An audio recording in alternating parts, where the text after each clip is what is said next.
So the plan is we're gonna take this Gatorade bottle, cut a hole in the end of it, and then just stick it in the exhaust pipe.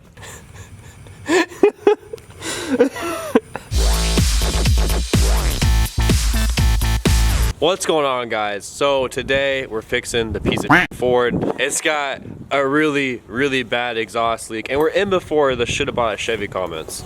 But it has a terribly bad exhaust leak. We'll show you guys real quick. Could have more than one leak, but we're pretty sure it's coming from right behind this pipe right there, right from that V-band. That's where we think it's coming from.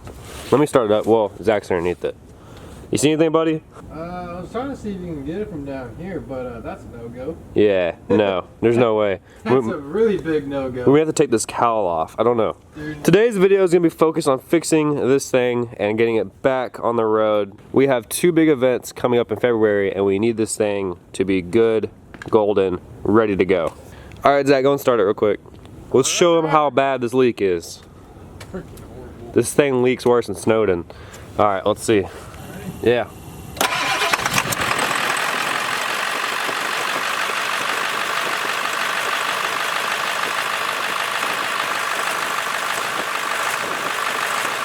Well, we couldn't really see it. Before we started this video, we could see it really good. So we may have to take off this lining right here. So not too sure how it comes off, but we'll figure that out. It looks like this little 8mm bolts, or since it's a Ford, they're probably standard. All right, so we're gonna go ahead, jack it up and get both these front tires off. So, because we should have a lot more room once it's higher off the ground and there's no wheel in the way.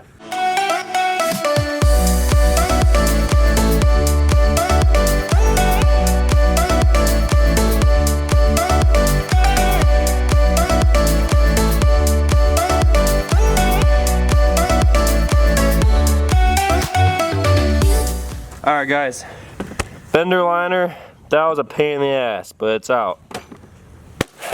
Okay, this is a pain in the ass. Like, look at my thumb right now. I don't know where that came from, but this Ford's not going down without a fight. Anyways. So we took off the inner liner fender. That didn't really help us too much? No, we took the fender lining, whatever you want to call it, out. That helped a little bit. We can get to the exhaust manifold, which hopefully that's not leaking because I looked it up. Those don't have gaskets on them. We then took the cowl off, which, by the way, both of these, huge pain in the ass. The cowl not so much, more so the lining. But we took the cowl off, and surprise, surprise, there's metal underneath. So, and for any of you die-hard Ford fans, this is our first time working on a diesel. In our life, this is our first time working on a diesel, so bear with us. That's why it's Novice Garage. And yeah, so we really thought taking that cowl off would expose the turbo more so we can like actually get our hands on it, but no, because f you, Ford. Anyways, so I was able to get my hand on this turbo right here, the V-band. So this is going to the exhaust, I believe. So if this is the only leak, it shouldn't be causing any boost leaks. I don't think. I might be wrong on that. The V-band on it is extremely loose. Zach, if you can zoom in on it, I'll show y'all real quick. So this is the V-band. Tell me when you're focused. Yeah. Okay, so my finger's on the V-band. We've sprayed some PB Blaster, and you can actually rotate the entire thing. Can you see it on camera? Yeah. So I'm moving the entire thing with my hand, it's jiggling, so that is a big problem. I don't know if that's gonna cause a boost leak, but it's definitely an exhaust leak, so we're gonna fix that right now. Bonding time with your Ford is the best time. All I gotta say is at least we didn't buy a Chevy. I mean, there's pros and cons of buying a Chevy, buying a Ford. All right, so we got that fixed. We started the truck up. It sounded a lot better than it did. We're still not 100% sure if there's any more exhaust leaks or not, so we're gonna make a little homemade smoke test to find out for sure.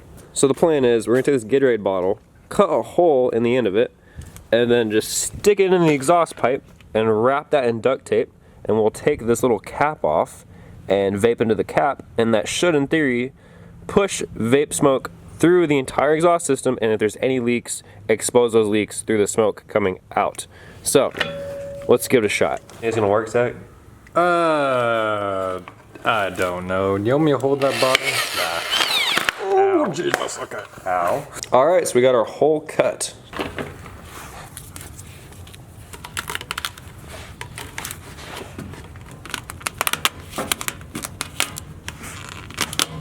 You're missing a gap right down there. Okay. All right, Zach, do what you do best.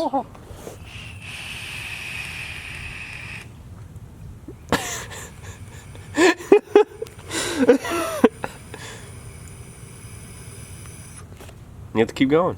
Wait, what? You're gonna have to fill the entire thing up with vape, dude. You understand? The whole exhaust? Zach still doesn't understand what we're doing. The whole entire yes, exhaust? The whole entire exhaust. Oh god, I'm going to overdose on nicotine. Oh, you're fine. Vape God over here. Put your hands around it while you're blowing. No, you can do that. Alright, so while Zach's doing that, I'm gonna go see if I can spot any leaks over here. Alright guys, so we don't see anything underneath the truck. Zach's been vaping for like 5 minutes now, and I don't see anything on either side, so that's a good thing. This here might be a problem. This is coming right off the manifold, which we're not really sure if that's leak or not, but we gotta figure that out. Okay, so we took it for a drive to the hardware store, and the truck ran much better. The leak is almost non-existent. We can still hear some kind of ticking. It may not be from the exhaust, it may just be a 7.3 sound. We don't know for sure. Really surprised the V-band fixed the issue. The truck is running a whole lot better. So for right now, we're gonna leave the truck alone. Also guys, I know we did mention in the previous video, or like 2 previous videos ago, that we were installing a leveling kit. Well, your boy found out when the leveling kit got here that it was actually for a 4-wheel drive truck, and this is a 2-wheel drive truck. So we're gonna leave the truck alone for today, and it's time to get Zach's Miata running. I'm retarded. Well, what's new? Just kidding. This is, I don't need a bolt for that.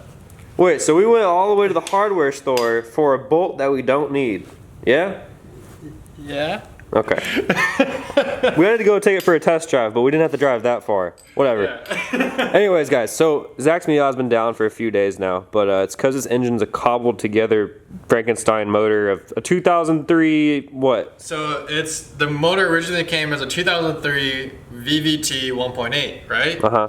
So there's the head of the 2003 VVT, but I used the block of the motor, I used the intake manifold as well, and I used the fuel line as well, and basically I used about 95% of that whole entire motor besides the accessories and the head itself.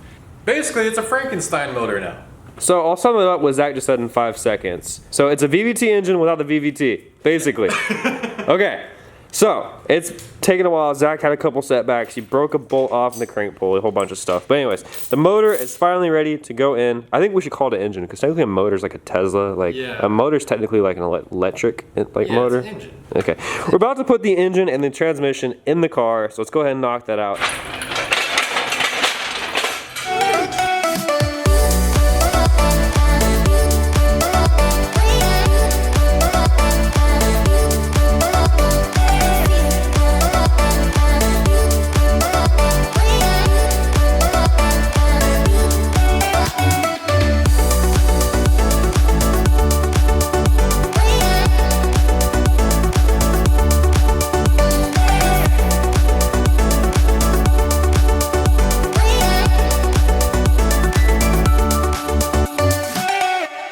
So right now, we got the engine transmission almost in the right spot.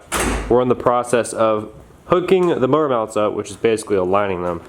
And this part kind of sucks. It's a little bit about just kind of shaking the motor and slightly moving it until it drops in. And you also have to have those little mounts on the rubber piece right there lined up. So, and it's gonna take us a few minutes, but we're gonna get it. So this one is pretty much in. Right now, Zach is crawling underneath to put the nut on to make sure it doesn't pop back out, because we still have to get the passenger side motor mount in. So usually how it goes, you put one in and then the other, not both at the same time. At least that's the easiest way to do it. And oh yeah, I got a hole in my glove now. Hey there, buddy. Hey, bud. Woo! So anyways, that's what's happening right now. All right, engine is in. Engine mounts are tight. Right now, Zach is putting in the bolts for the transmission. Well, technically the power plant frame. Next, I've got all the bolts. Oh, good. This is pretty sketchy. So all we have to do now is all the reassembly stuff, plugging in random wires, putting coolant in it, installing the radiator. That didn't look good. I don't know what Zach just did. You good, buddy? Yeah, it was good. Okay. Yeah, so all the miscellaneous stuff is what we have to do now. If everything goes as planned, considering we're going out to Weatherford in like 10 minutes to go have the truck looked at, this should be running tomorrow, end of story. So, and Zach will have his daily back again.